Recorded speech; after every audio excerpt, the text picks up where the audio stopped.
Imagínate por un momento que posees un escudo invisible, una frecuencia mental tan sólida que nada de lo que ocurra a tu alrededor puede penetrarla sin tu permiso. Imagina que caminas por el mundo viendo el caos, la rudeza y la impaciencia de los demás, pero tú permaneces en un estado de absoluta calma, como si estuvieras observando una tormenta desde la seguridad de una habitación cálida.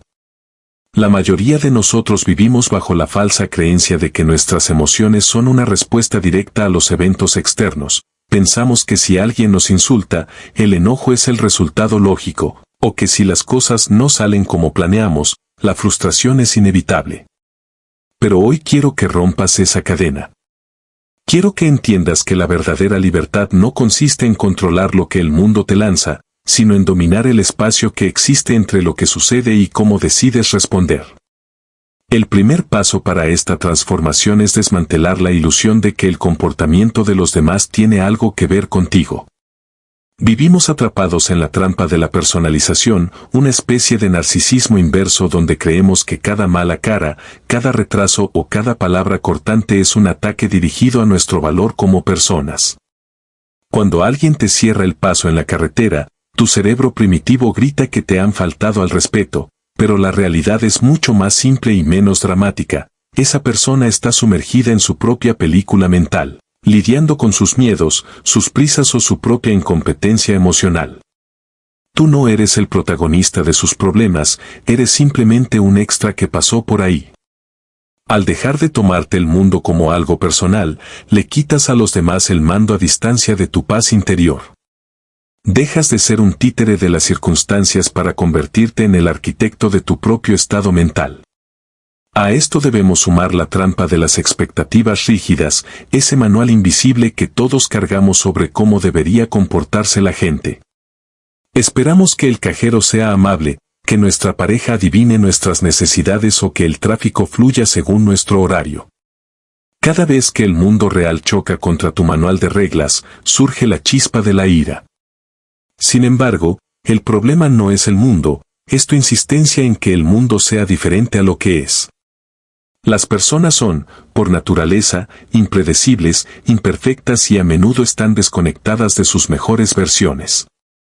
Aceptar esto no es rendirse, es inteligencia estratégica. Cuando dejas de exigir que la realidad se ajuste a tus deseos, la frustración desaparece. Empiezas a ver el comportamiento ajeno como un fenómeno meteorológico, no te enojas con la lluvia por mojarte, simplemente abres un paraguas. De la misma forma, no tienes por qué enojarte con una persona difícil, simplemente ajustas tu respuesta y sigues adelante. Pero para dominar esto, hay que descender a la biología, al corazón mismo de tu cerebro. Debes comprender que dentro de ti vive un sistema de alarma ancestral llamado amígdala.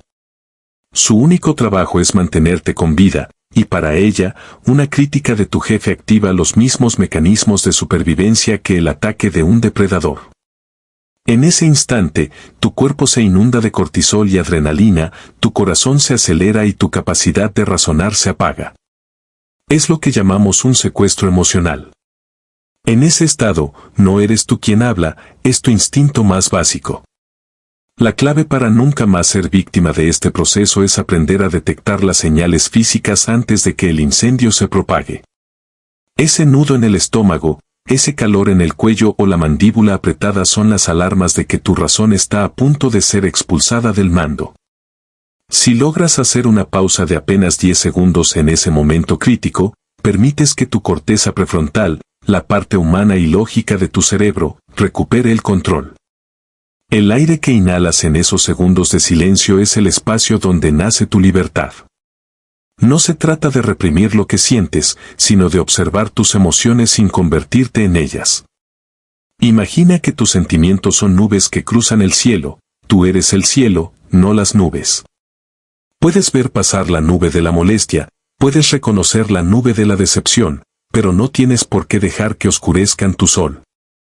La trampa final en la que solemos caer es creer que nuestro enojo es una herramienta útil, que si nos mostramos lo suficientemente molestos, los demás cambiarán o aprenderán la lección.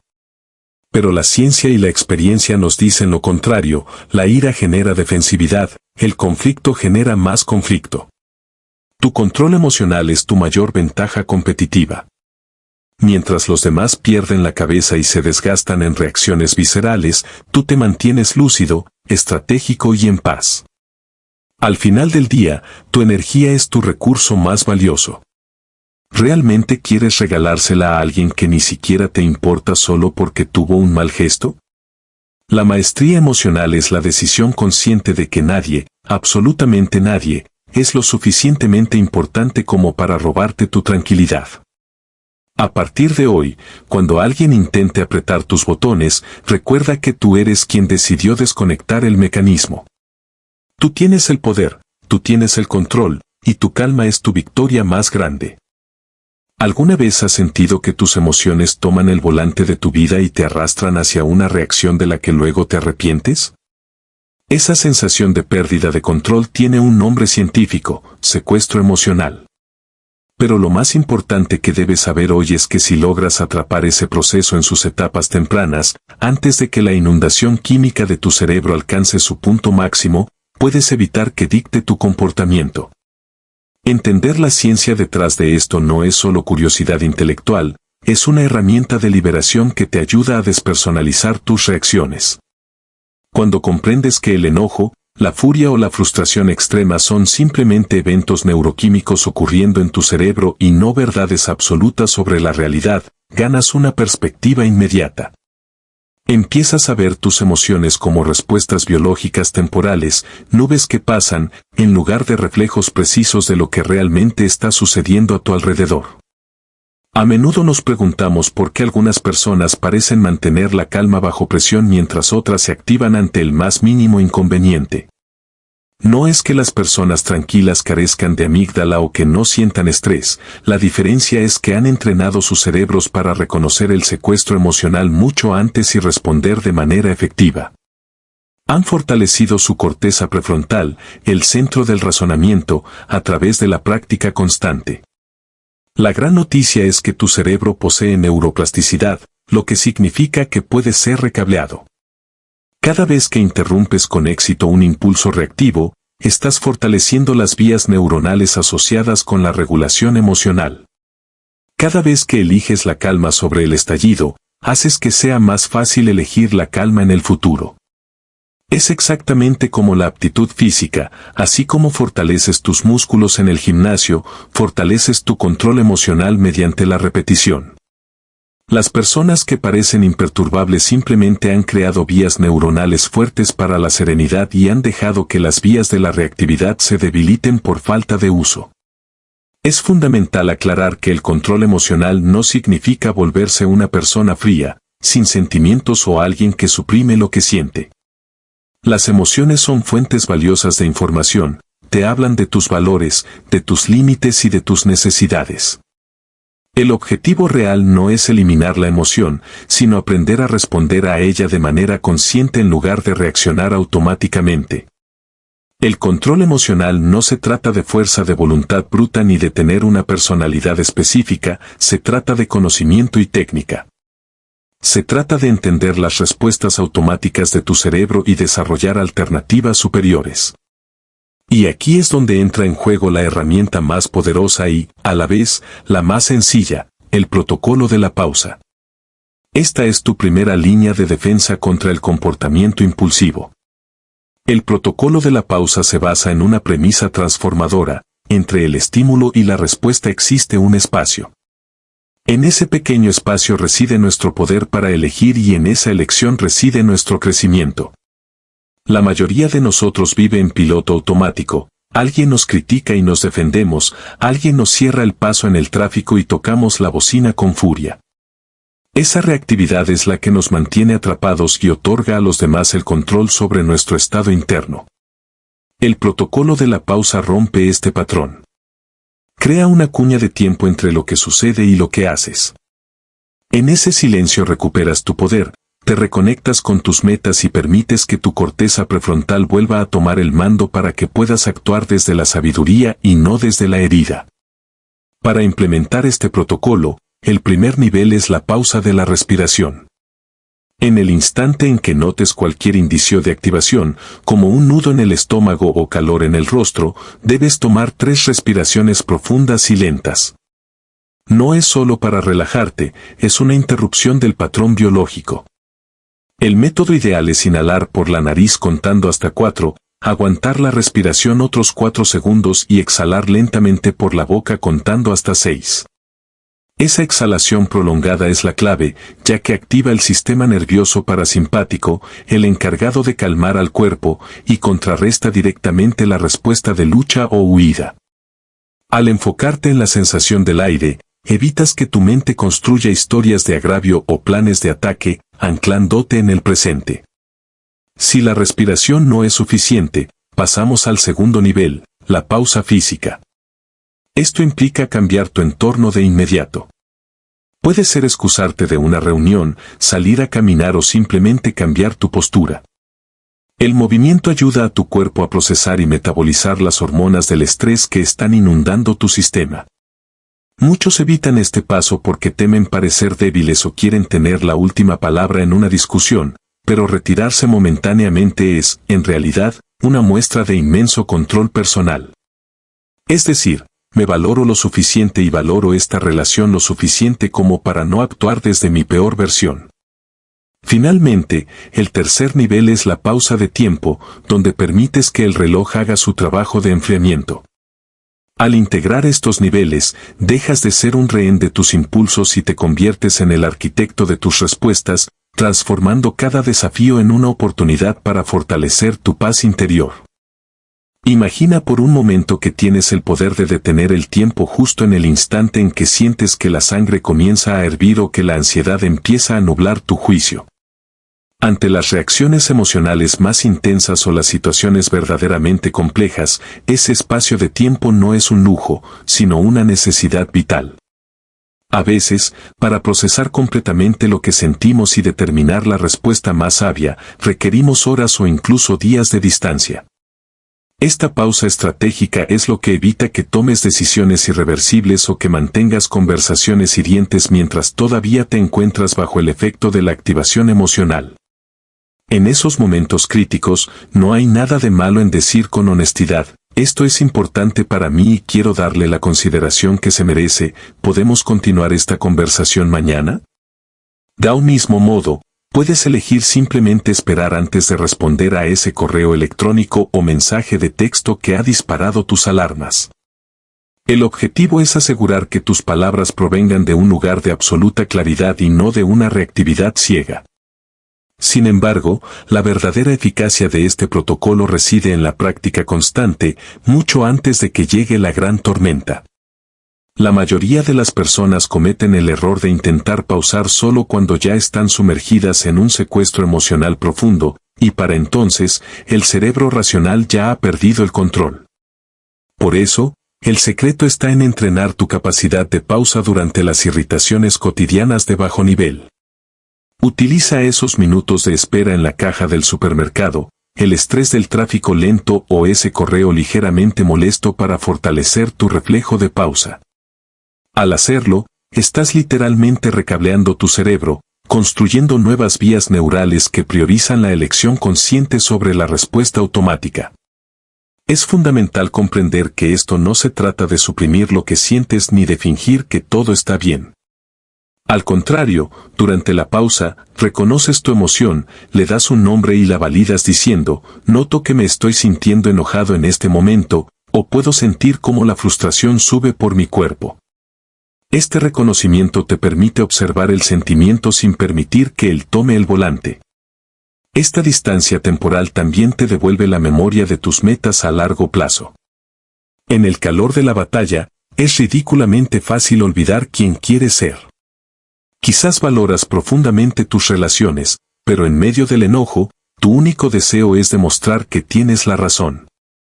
Quizás valoras tu profesionalismo, pero la frustración te tienta a enviar una respuesta sarcástica de la que luego te arrepentirás. La pausa te reconecta con tus valores esenciales para que tu conducta se alinee con tu identidad y no con un impulso pasajero. Una vez que dominas el arte de detenerte, entras en la verdadera revolución del reencuadre, que consiste en cambiar la historia interna que te cuenta sobre lo que sucede. Debemos entender que la forma en que interpretamos los eventos es lo que realmente determina cómo nos sentimos. Dos personas pueden vivir exactamente la misma experiencia y reaccionar de formas opuestas simplemente por cómo enmarcan el evento en sus mentes. Nos pasamos la vida contándonos historias sobre las intenciones de los demás sin darnos cuenta. Si alguien no devuelve nuestra llamada, nos decimos que es grosero o que no le importamos. Si un compañero toma crédito por nuestra idea, nos decimos que intenta sabotearnos. Si nuestra pareja olvida un encargo, nos decimos que no nos respeta. Estas historias se sienten como verdades absolutas, pero en realidad son solo interpretaciones, y como tales, son maleables. El primer paso para recuperar el control es distinguir entre los hechos y el significado que les asignamos. Los hechos son neutros. Alguien no llamó, alguien presentó una idea, alguien olvidó una tarea. Todo lo demás, los motivos que imaginas y las implicaciones sobre tu valor personal, es una construcción de tu mente. Una vez que eres consciente de esto, puedes elegir deliberadamente una historia que te sirva, una que te empodere en lugar de convertirte en víctima. Piensa, por ejemplo, en una crítica de tu jefe. Tu mente podría gritar inmediatamente que está tratando de hacerte quedar mal o que nunca aprecia tu esfuerzo. Esas historias solo te traerán resentimiento. Pero podrías reencuadrarlo de formas distintas y plausibles. Quizás está intentando ayudarte a mejorar para un ascenso, quizás tiene estándares altos porque el proyecto es vital para la empresa, o quizás simplemente está bajo una presión inmensa de sus propios superiores. De igual manera, cuando alguien te interrumpe bruscamente en el tráfico, puedes elegir creer que es un idiota egoísta, o puedes imaginar que está lidiando con una emergencia personal o que simplemente tuvo un error humano en un día difícil. Estos reencuadres no justifican necesariamente las acciones de los demás, pero tienen un beneficio egoísta y saludable, evitan que cargues con un estrés innecesario que no te pertenece. Al encontrar historias alternativas que sean a la vez lógicas y potenciadoras, dejas de ser un rehén de las circunstancias y te conviertes en el arquitecto de tu propia paz mental. Imagina por un momento que el mundo que te rodea no es una serie de ataques personales ni una sucesión de obstáculos diseñados para frustrarte, sino un lienzo en blanco donde el significado lo pones tú. Para alcanzar una verdadera maestría emocional, debemos entender que nuestra reacción no nace de lo que sucede, sino de la historia que nos contamos sobre lo que sucede. No se trata de buscar la explicación más probable, sino de elegir la interpretación que te mueva hacia un estado de ingenio y serenidad. El primer paso en este camino es el reencuadre de la ignorancia. A menudo, cuando alguien se comporta de manera ruda o egoísta, nuestra primera reacción es el enojo, asumiendo que hay una intención maliciosa detrás de sus actos. Pero, ¿qué pasaría si decidieras creer que simplemente no saben hacerlo mejor? Imagina que esas personas no han tenido acceso a las herramientas de inteligencia emocional que tú posees, que nadie les enseñó a comunicarse con respeto o que están atrapadas en un nivel de conciencia limitado. Al verlos como ignorantes en lugar de malvados, el enojo se disuelve y da paso a la compasión. Estás reconociendo que están haciendo lo mejor que pueden con lo poco que saben, y eso te libera de la necesidad de tomar su comportamiento como algo personal. En una línea similar, podemos aplicar el reencuadre del dolor. Es una verdad universal que las personas heridas suelen herir a los demás. Cuando alguien es agresivo o desconsiderado, en lugar de ponerte a la defensiva, intenta ver las cicatrices invisibles que cargan. Esa hostilidad suele ser el síntoma de un estrés profundo, de una inseguridad asfixiante o de heridas emocionales que no han sanado. Este enfoque no significa que debas permitir el maltrato o excusar la falta de respeto, pero te permite responder desde la empatía. Al entender que su veneno es un reflejo de su propio sufrimiento interno, recuperas tu centro. Ya no eres una víctima de su agresión, sino un observador consciente de su conflicto interno. A partir de aquí, cada interacción difícil se transforma gracias al reencuadre del aprendizaje. Deja de ver a las personas complicadas como problemas y empieza a verlas como maestros. Cada situación que pone a prueba tu paciencia es, en realidad, un gimnasio para tu regulación emocional. Si logras mantener la calma frente a alguien que intenta sacarte de tus casillas, habrás ganado una batalla interna. Cada momento de frustración es una oportunidad dorada para demostrarte a ti mismo que tu serenidad no está en venta y que eres capaz de conservar tu equilibrio sin importar el caos exterior. Para evitar caer en el error de etiquetar a las personas para siempre, debemos usar el reencuadre temporal. Es fácil juzgar a alguien por un mal encuentro, pero debemos recordar que todos atravesamos estados transitorios. Un mal humor no es una característica permanente de la personalidad, sino una nube pasajera. La persona que hoy te ignora o te contesta mal podría estar lidiando con un desafío personal que mañana habrá superado. Al ver el comportamiento ajeno como algo temporal, evita cerrar puertas y mantienes una perspectiva flexible, entendiendo que el flujo de la vida y el estrés afectan la conducta de todos en momentos específicos. Incluso la crítica más ácida puede transformarse bajo el lente del reencuadre del crecimiento. En lugar de recibir las opiniones negativas como ataques a tu valor como ser humano, fíltralas como datos crudos. Quizás la forma en que te dieron la información fue terrible o estuvo motivada por intereses ajenos, pero si logras separar el ruido de la señal, podrías encontrar una pepita de oro que te ayude a mejorar. Este hábito convierte lo que antes era una fuente de resentimiento en un motor de desarrollo personal. Al dominar estas técnicas, te das cuenta de una realidad liberadora: los eventos son, en su esencia, neutrales. Somos nosotros quienes les asignamos el color del éxito o del fracaso, del amor o del odio.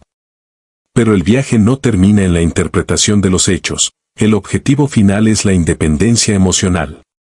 La mayoría de las personas viven en un estado de dependencia constante, donde su felicidad es un rehén de las circunstancias. Si alguien los alaba, se sienten bien; si alguien los critica, se hunden. Si los planes salen como esperaban, hay paz; si algo falla, surge el caos.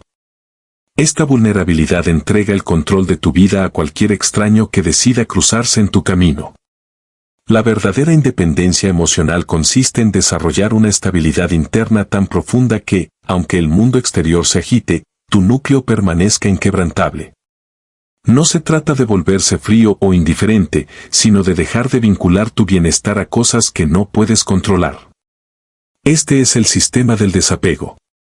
El desapego real significa preocuparse por los resultados y por las personas sin que tu identidad o tu valor personal dependan de ellos.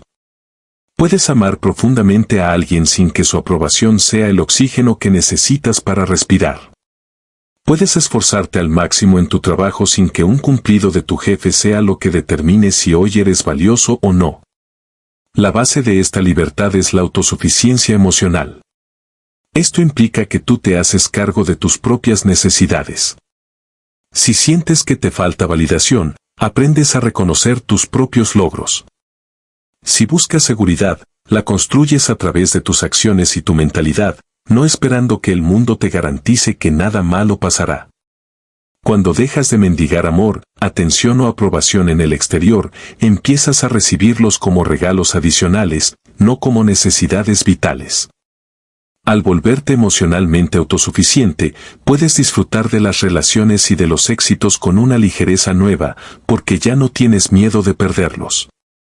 Sabes que, pase lo que pase afuera, tu hogar interno está intacto y que tú siempre tienes el poder de elegir la historia que vas a vivir.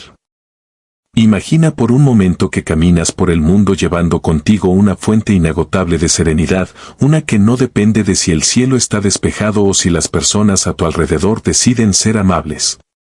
Esta es la esencia de la verdadera independencia emocional, un estado donde tus relaciones dejan de ser una búsqueda desesperada de validación para convertirse en un intercambio desde la abundancia.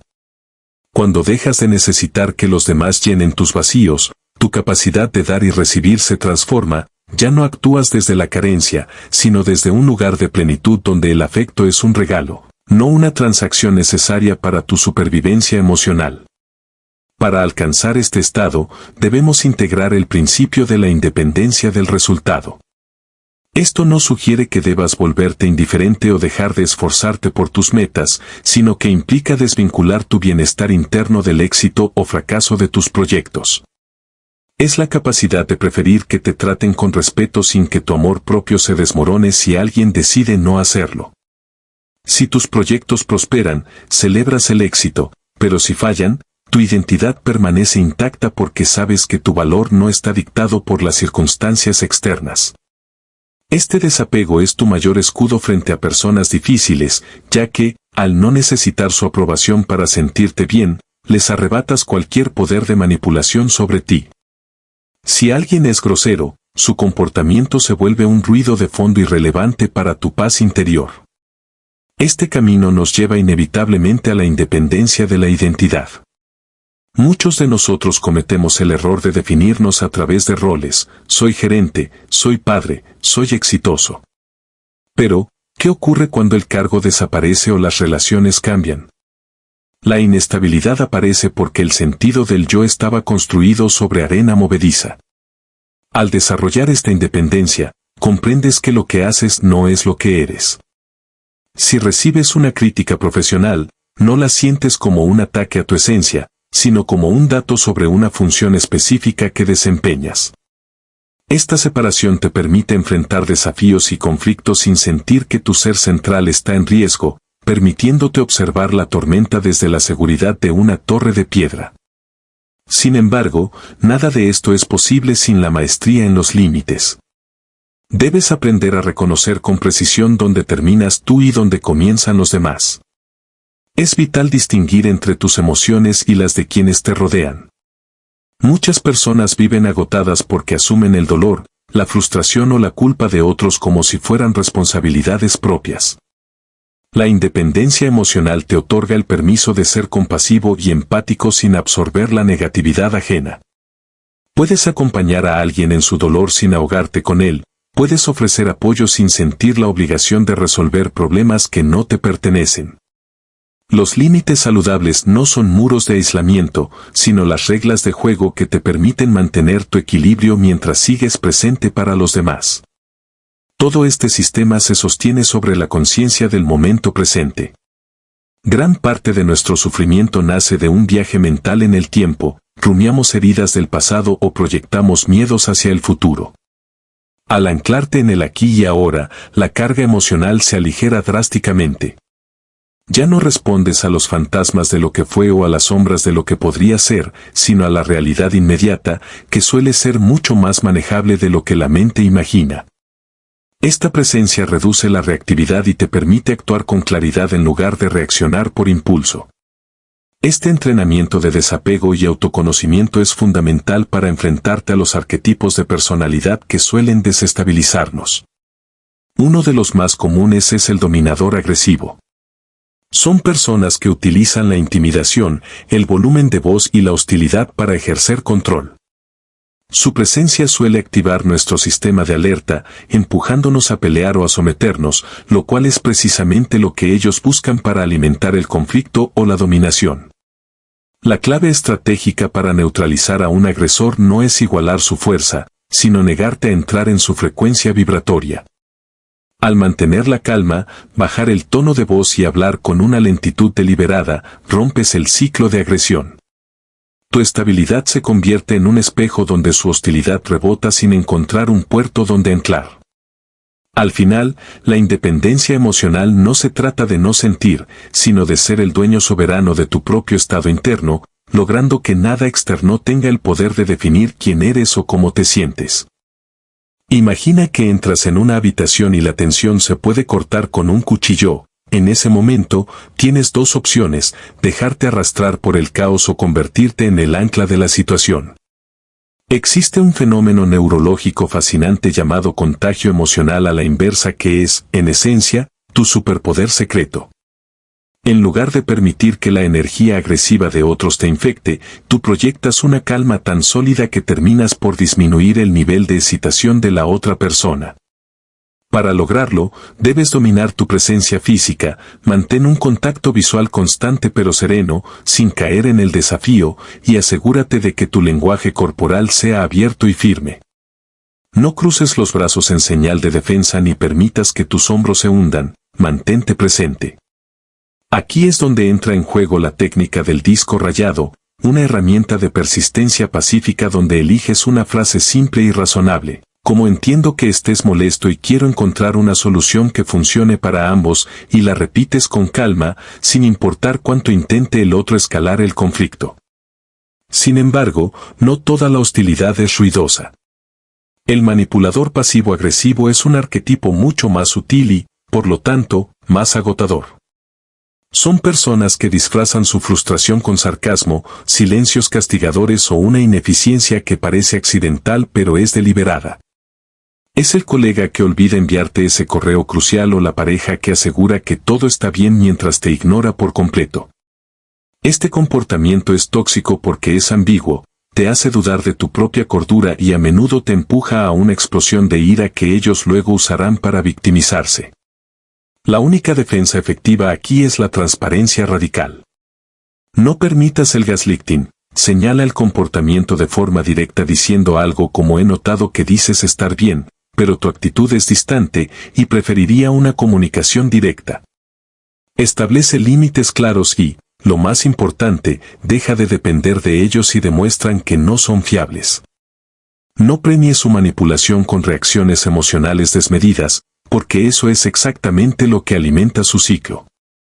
Por otro lado, nos encontramos con los vampiros emocionales, esos individuos que parecen vivir en una crisis perpetua y que agotan tus reservas de energía con sus quejas constantes.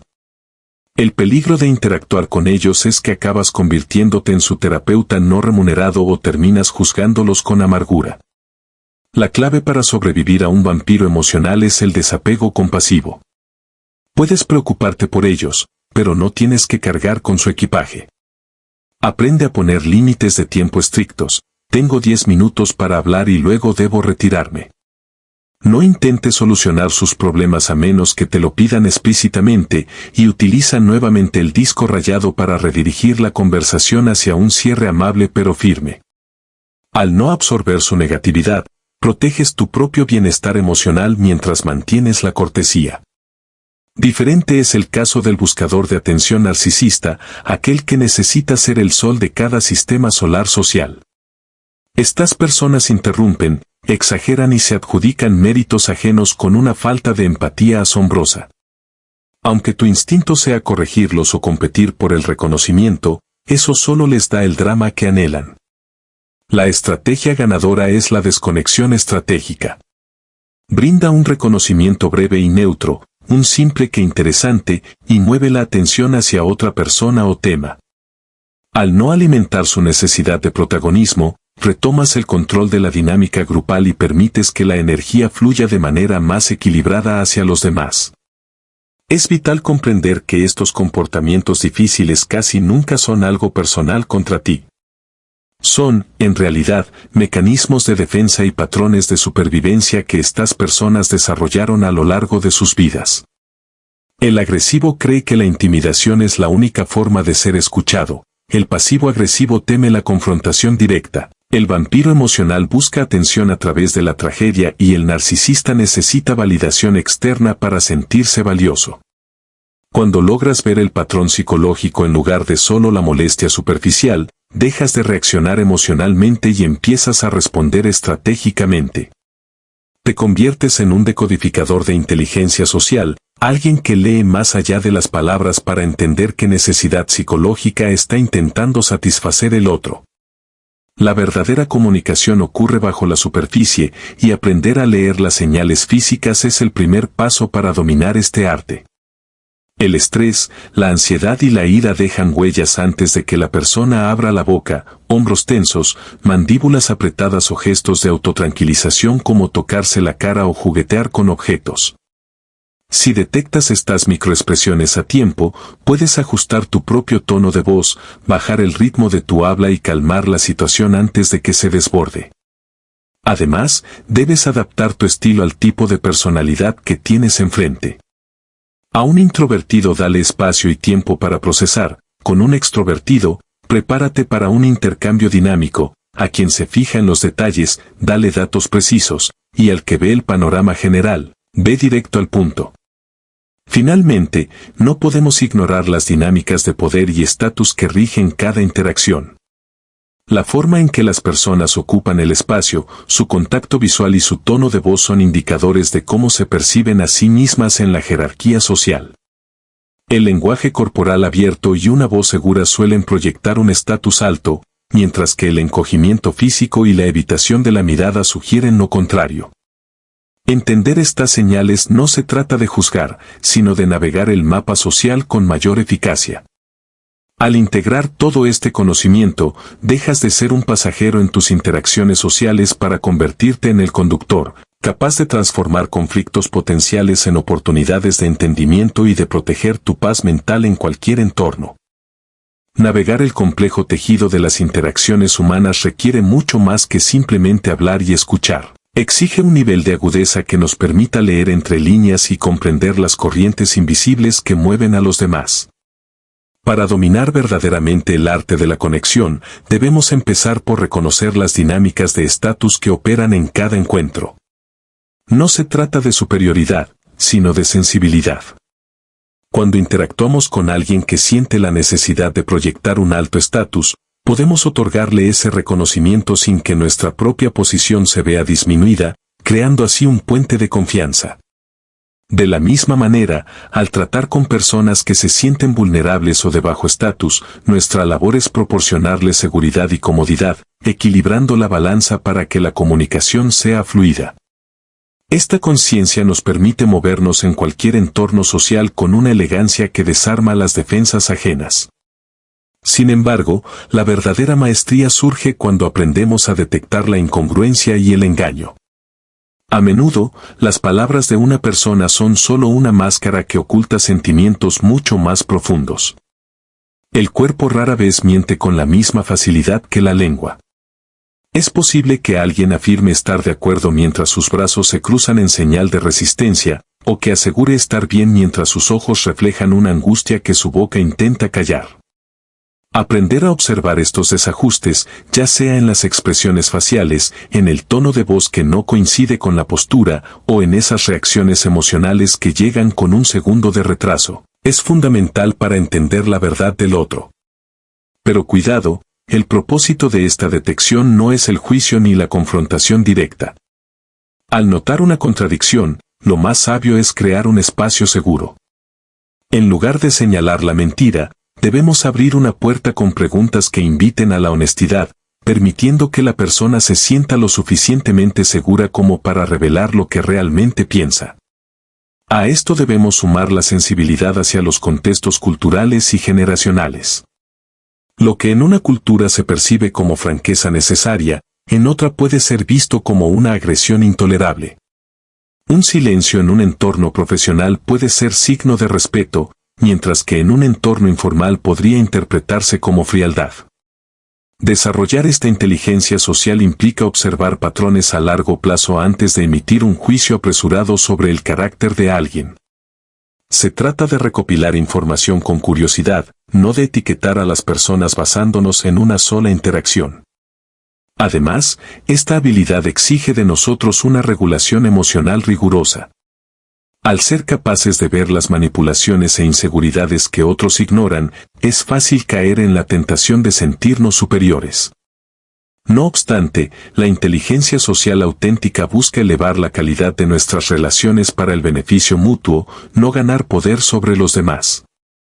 Este dominio social nos lleva inevitablemente a enfrentar el conflicto, esa fuerza que muchos temen pero que es, en realidad, una de las mayores oportunidades para el crecimiento.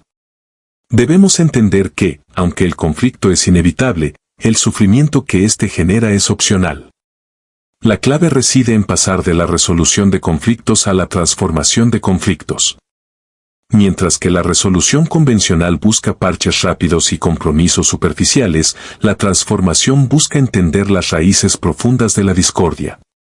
Casi nunca peleamos por lo que creemos estar peleando. Una discusión sobre los platos sucios o un plazo de entrega suele ser, en el fondo, un grito por respeto, autonomía o validación. El primer paso para transformar cualquier disputa es aprender a distinguir entre posiciones e intereses. Las posiciones son las demandas rígidas que hacemos, pero los intereses son las necesidades humanas universales que las impulsan.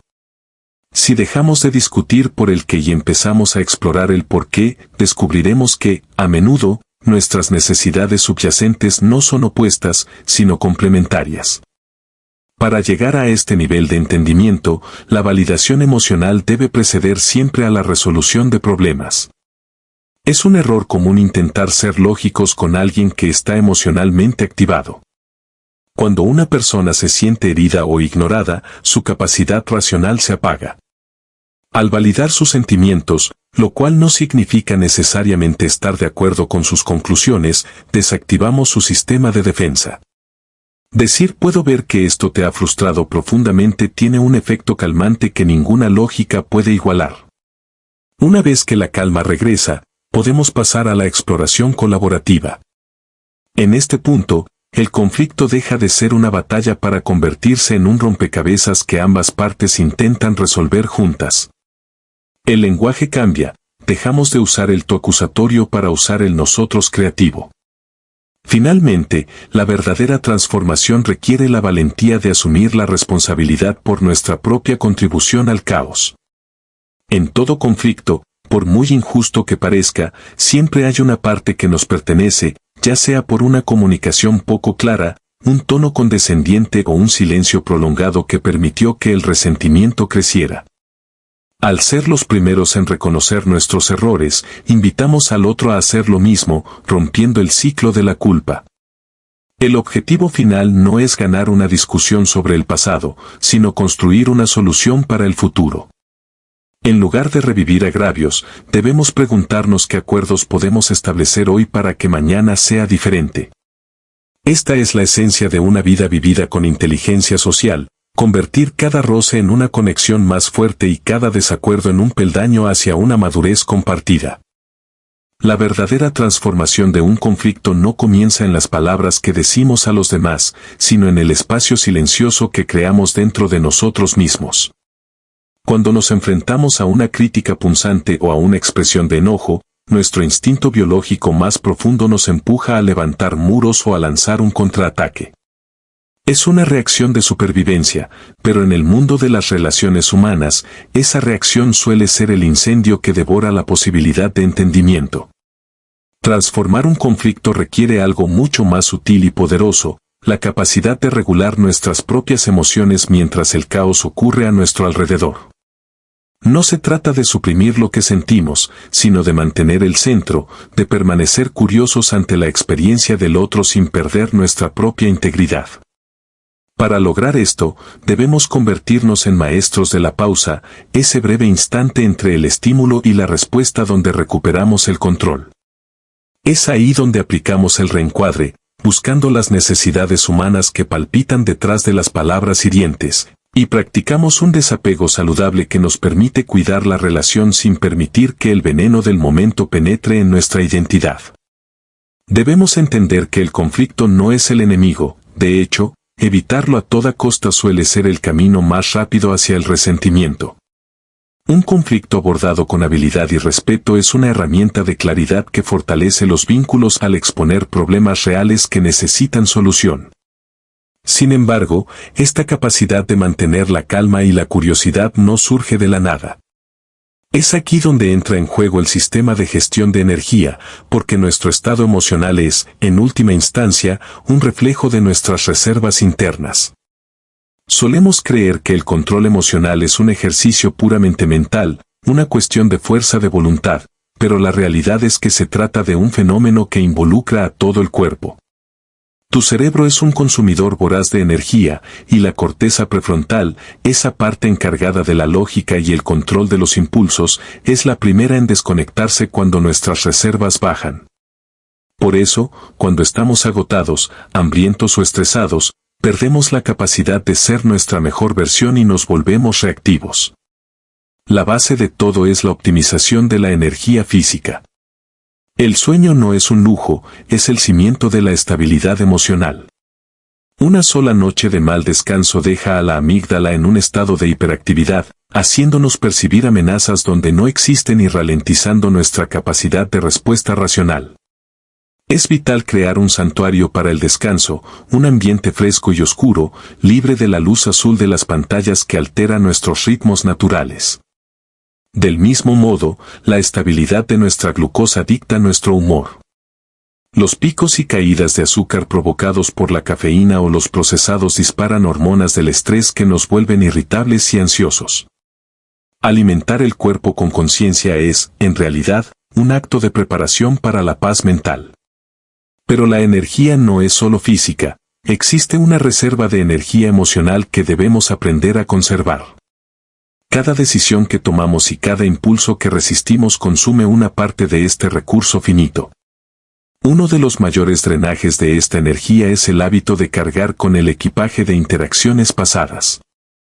Si pasas el día rumiando una discusión matutina, recreando diálogos y alimentando el rencor, estás desperdiciando el combustible que necesitarás para conectar con las personas que amas al llegar a casa. Aprender a procesar y soltar es una habilidad de supervivencia. Significa reconocer la emoción, aceptarla sin juicio y elegir conscientemente dejarla ir, confiando en que hicimos lo mejor posible en ese momento. A esto se suma la gestión de la atención, que es quizás nuestro recurso más preciado en la era moderna. Donde pones tu atención, pones tu energía. Si permites que tu mente sea secuestrada por noticias alarmantes, redes sociales diseñadas para generar indignación o dramas innecesarios, llegarás a tus interacciones personales ya desgastado.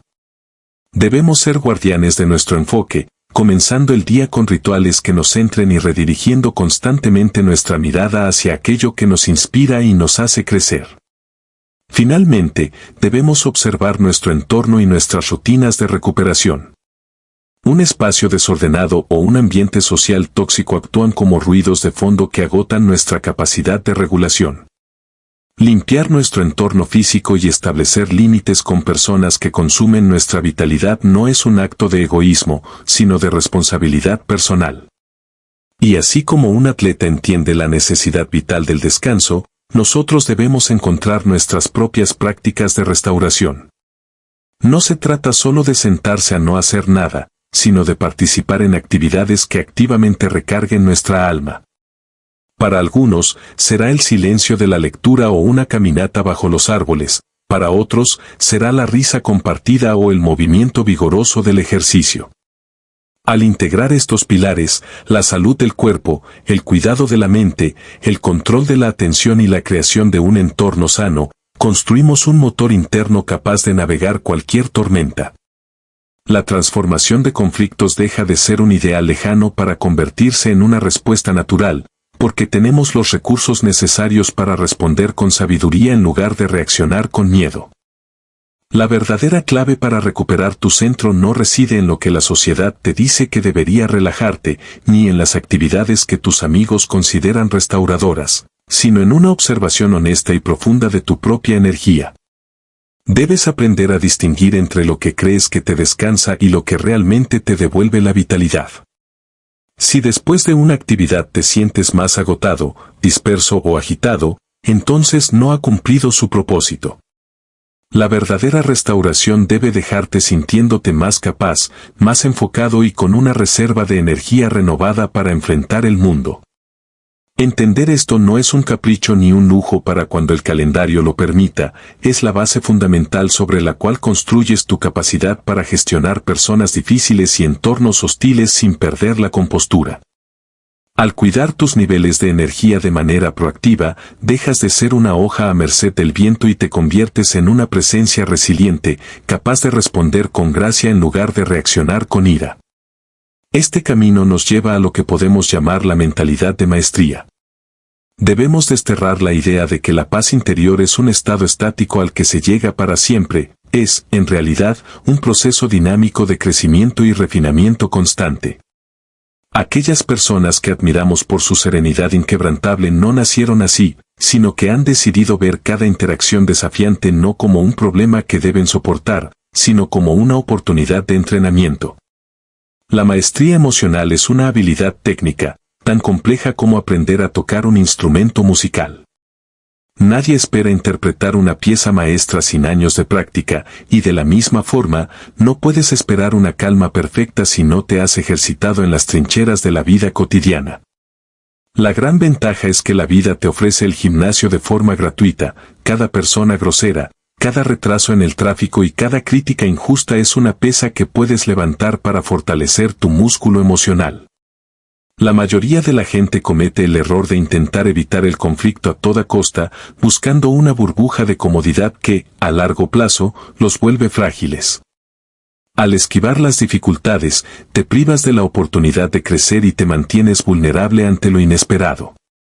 En cambio, quien adopta la mentalidad de maestría hace un reencuadre radical. Ese compañero de trabajo que siempre critica se convierte en tu instructor personal de paciencia. El familiar que sabe exactamente qué botones presionar se vuelve tu compañero de práctica en el arte del desapego.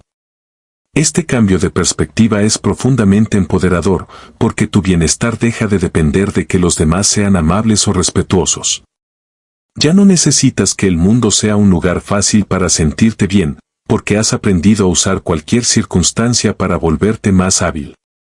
Para avanzar en este camino, debemos aplicar el principio de la búsqueda progresiva de desafíos. No se trata de buscar peleas, sino de dejar de huir de las situaciones incómodas y empezar a manejarlas de forma consciente. Empieza por lo pequeño.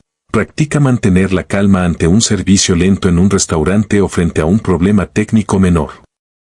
Una vez que domines las irritaciones de bajo riesgo, podrás subir la apuesta y mantener tu centro en conversaciones más intensas o con personas que representen un mayor reto emocional. En este entrenamiento, el fracaso no existe, solo existen los datos. Cada vez que pierdas los papeles, en lugar de hundirte en la autocrítica, debes actuar como un científico de tu propia mente. Pregúntate qué historia te contaste sobre la otra persona, qué sensaciones físicas sentiste antes de estallar y qué técnica podrías haber aplicado de manera diferente. Este análisis objetivo rompe el ciclo de la culpa y te permite ajustar tu estrategia para la próxima vez. Con el tiempo, desarrollarás una capacidad aguda para reconocer patrones. Empezarás a notar que eres más reactivo cuando tienes sueño, o que ciertos temas actúan como disparadores automáticos. Al identificar estas señales tempranas, dejas de ser reactivo para volverte proactivo. Puedes preparar respuestas neutrales de antemano, ajustar tu postura física antes de una reunión difícil o incluso elegir el momento adecuado para una conversación importante basándote en tu estado emocional. Y el paso definitivo en esta evolución es convertirte en un mentor para otros. Al modelar la calma y compartir tus herramientas con quienes te rodean, refuerzas tu propio aprendizaje. Ser esa presencia serena en un entorno caótico no solo ayuda a los demás, sino que te obliga a mantener tus propios estándares de excelencia emocional. Esta disciplina alcanza su máxima expresión en el ámbito profesional. El lugar de trabajo es el escenario ideal para la maestría, porque las apuestas son altas y no siempre puedes elegir con quién interactúas. Debes entender que tu control emocional es un motor directo de tu trayectoria profesional. Los líderes no son necesariamente los que más saben técnicamente, sino aquellos que pueden mantener la visión y la calma bajo una presión extrema. Cada vez que respondes al drama de la oficina con ecuanimidad, estás enviando un mensaje claro sobre tu capacidad para asumir mayores responsabilidades. Incluso frente a un jefe desafiante o injusto, tienes la opción de no dejarte arrastrar por su caos. Al comprender que muchas veces su comportamiento es un reflejo de su propia presión interna, puedes mantener tu equilibrio y actuar desde la inteligencia emocional en lugar de la defensa propia. La maestría, al final, no se trata de no sentir emociones, sino de tener la libertad consciente de elegir cómo responder a ellas, transformando cada desafío en un escalón hacia tu mejor versión. A menudo, el comportamiento de las personas que nos rodean nos afecta profundamente, pero el secreto de la maestría emocional reside en entender que sus reacciones rara vez tienen que ver con nuestras capacidades reales y, casi siempre, son un reflejo de su propio estrés, inseguridades o ansiedades de rendimiento. Cuando logras integrar este contexto en tu visión diaria, dejas de reaccionar de forma personal y empiezas a responder de manera estratégica. Si te encuentras frente a un superior excesivamente crítico, el primer impulso suele ser la defensa inmediata, pero la verdadera madurez profesional surge cuando resistes esa necesidad. En lugar de justificar cada movimiento, es mucho más efectivo transformar la crítica en una oportunidad de colaboración mediante preguntas aclaratorias. Al decir que deseas entender exactamente lo que buscan e identificar las áreas específicas de mejora, no solo demuestras un compromiso inquebrantable con la excelencia, sino que rediriges la conversación desde la culpa hacia las soluciones prácticas. En situaciones donde alguien más intenta atribuirse el mérito de tu esfuerzo, la confrontación directa suele ser contraproducente. La clave está en la documentación elegante. Un correo de seguimiento que agradezca los comentarios positivos mientras detalla sutilmente tu investigación o tu propuesta estratégica crea un registro histórico de tu valor sin que parezcas defensivo ante el equipo. Esta misma agudeza debe aplicarse a la compleja dinámica con los colegas, donde las relaciones entre pares exigen un equilibrio delicado entre la protección personal y la colaboración. La estrategia más robusta en este ámbito es establecer límites profesionales envueltos en calidez personal. Puedes ser amable y cordial sin necesidad de compartir tu vida privada o dejarte arrastrar por el torbellino de la política de oficina. Cuando los rumores o las quejas sobre otros intenten absorber tu energía, la mejor herramienta es la redirección diplomática, enfocando siempre el diálogo hacia el éxito del proyecto o hacia cómo avanzar de manera constructiva. Si un compañero intenta socavar tu autoridad en una reunión, no ataques su credibilidad, responde con datos fríos y experiencias concretas. Presentar información alternativa con confianza te posiciona como una persona informada y razonable, resaltando las imprecisiones del otro sin necesidad de una confrontación abierta. En momentos de alta presión, cuando los plazos se agotan y el estrés colectivo aumenta, tu calma se convierte en un verdadero superpoder. Mientras los demás actúan de forma reactiva, tú puedes pensar con mayor claridad y convertirte en el líder natural al que todos acuden. Para lograr esto, es vital crear sistemas personales, dividiendo los proyectos en tareas manejables y estableciendo plazos internos que te otorguen un margen de maniobra. La comunicación proactiva sobre los desafíos antes de que se conviertan en crisis reduce la presión externa y te devuelve el control. Durante estos periodos, hablar de manera más lenta y deliberada y hacer preguntas reflexivas sobre las opciones disponibles ayuda a estabilizar al equipo, alejándolos del pánico y acercándolos a la resolución de problemas. Incluso la retroalimentación más dura puede transformarse en información valiosa si decides no recibirla como un ataque personal. Al ser criticado, el profesional maestro resiste la urgencia de explicar o defender sus actos. En su lugar, pide ejemplos específicos y descripciones de cómo sería el éxito en esa área particular. Si la crítica parece injusta, agradecer la perspectiva y pedir tiempo para reflexionar antes de responder permite formular una contestación meditada y evita discusiones estériles en el momento del impacto emocional. Esta misma neutralidad estratégica es la que permite navegar el drama interpersonal y la política de oficina, permitiéndote desconectarte diplomáticamente de conflictos ajenos y manteniendo tu integridad intacta. Al trasladar estas habilidades al ámbito familiar, nos enfrentamos a desafíos aún más profundos, ya que aquí residen nuestras historias más largas y los patrones más arraigados. Es común que los familiares operen desde versiones desactualizadas de nosotros, tratándonos como si aún fuéramos adolescentes o niños, simplemente porque los sistemas familiares tienden a resistirse al cambio para mantener un equilibrio, aunque éste sea disfuncional. Entender que la crítica de un padre o la desestimación de un hermano puede ser un intento de mantener su antiguo papel dentro del grupo te ayuda a no tomarlo como algo personal. La clave aquí es crear límites de adulto que permitan mantener la conexión amorosa sin asumir la responsabilidad de las emociones ajenas. Puedes participar en reuniones y festividades estableciendo expectativas realistas y decidiendo de antemano en qué debates no vas a participar.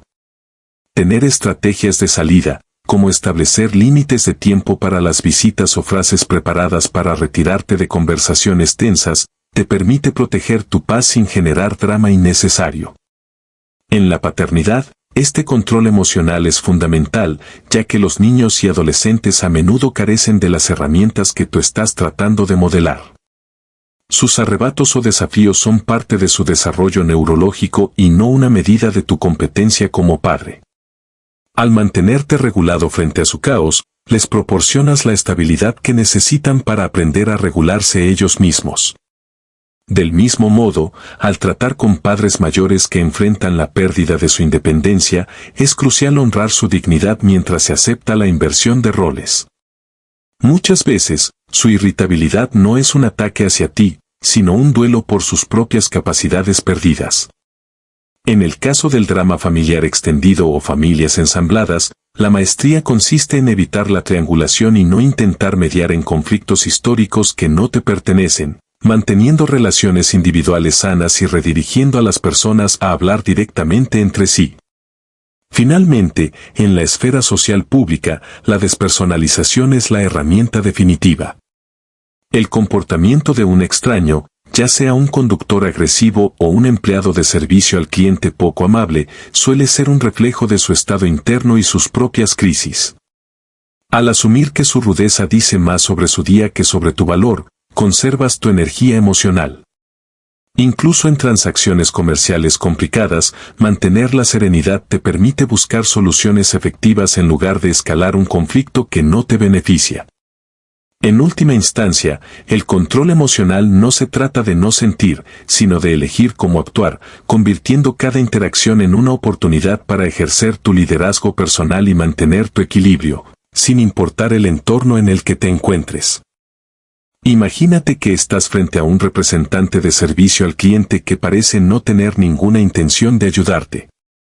Es fácil sentir frustración, pero en ese momento debes recordar que esa persona probablemente tiene una autoridad limitada, sigue guiones estrictos y lidia con docenas de quejas similares cada hora. La clave para una interacción exitosa no es la demanda adversaria, sino la resolución colaborativa de problemas. Comienza reconociendo su posición. Podrías decirle algo como, sé que esto probablemente no es tu culpa, pero espero que puedas ayudarme a encontrar una solución. Este pequeño cambio de enfoque transforma al representante en tu socio en lugar de tu oponente.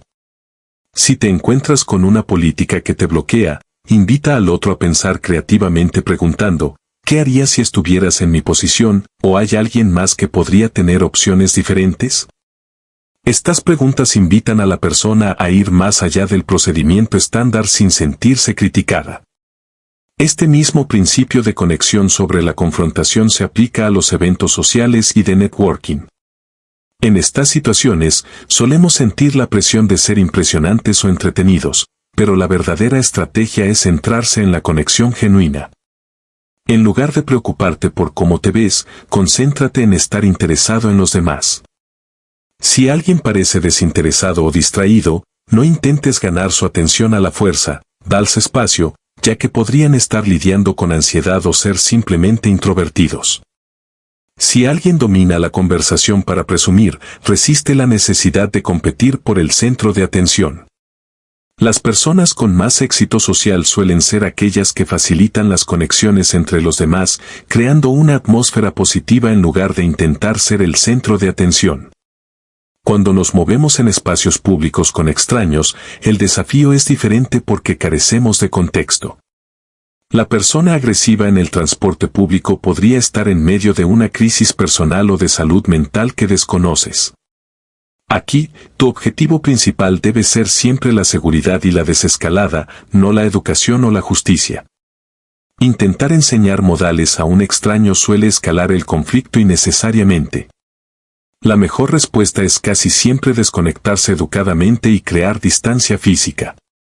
Incluso si presencias conflictos ajenos, evita intervenir a menos que haya un peligro físico inmediato, pues la mayoría de las discusiones públicas tienen raíces profundas que tú no entiendes y tu intervención podría empeorar las cosas. En el mundo digital, estas reglas requieren una disciplina extra. La falta de señales no verbales hace que las ofensas se sientan más agudas y que las respuestas reactivas sean demasiado fáciles de enviar. Antes de responder a algo que te active en línea, implementa una pausa extendida. Escribe lo que sientes, pero no lo envíes. Regresa más tarde y evalúa si ese mensaje realmente mejora la situación o si solo sirve como entretenimiento para los observadores. Recuerda que lo que publicas es permanente y puede dañar tu reputación a largo plazo. Todo este aprendizaje se consolida a través de la neuroplasticidad. Tu cerebro tiene la capacidad de reorganizarse y formar nuevas conexiones cada vez que practicas técnicas de regulación emocional. Al elegir la pausa sobre la reacción, estás fortaleciendo las vías neurales de la elección consciente y debilitando las de la reactividad. Para acelerar este proceso, necesitas consistencia, intensidad emocional y novedad. No esperes a que ocurra un desastre para practicar. Crea rutinas diarias de ensayo mental donde te visualices respondiendo con calma a escenarios difíciles. Siente realmente esa tranquilidad en tu cuerpo mientras lo imaginas, ya que la intensidad emocional acelera el recableado cerebral. La formación de nuevos hábitos emocionales funciona mediante bucles de señal, rutina y recompensa. Identifica qué dispara tu enojo y reemplaza la reacción automática por una rutina regulada. La recompensa debe ser algo que valores profundamente, como la paz mental o el orgullo de tu propio autocontrol. Puedes usar intenciones de implementación mediante planes de si entonces. Por ejemplo, si mi compañero me interrumpe, entonces tomaré una respiración profunda antes de hablar. Ten en cuenta que el estrés crónico dificulta este proceso al inundar tu cerebro con cortisol, por lo que el ejercicio, el sueño y la meditación son fundamentales para mantener tu corteza prefrontal en óptimas condiciones para el cambio. Con el tiempo, estos esfuerzos se acumulan en un efecto compuesto. Lo que al principio se siente forzado y artificial, eventualmente se vuelve natural y sin esfuerzo. Es en este punto donde alcanzas la inquebrantabilidad emocional. Esto no significa dejar de sentir, sino desarrollar una estabilidad interior que permanece constante sin importar el caos externo. Te conviertes en una persona que siente profundamente pero que no es controlada por sus emociones. Esta transformación afecta todas las áreas de tu vida. Tus relaciones mejoran porque dejas de alimentar el drama, tu éxito profesional se acelera porque te ven como alguien capaz de manejar la presión, y tu salud física se fortalece al reducir las hormonas del estrés. Vivir como una persona emocionalmente inquebrantable te otorga la libertad personal de saber que nadie puede hacerte sentir nada sin tu permiso. Eres el autor de tu propia experiencia. Las emociones pasan a través de ti, te informan y te motivan, pero ya no establecen una residencia permanente que te abrume. El viaje hacia la maestría emocional es un regalo para ti y para todos los que te rodean. Tienes el conocimiento y las técnicas, la única pregunta es si te comprometerás con la práctica necesaria para que esta libertad sea tu realidad. La elección de dejar de ser una víctima de las circunstancias para convertirte en el dueño de tu paz interior está disponible para ti, aquí y ahora.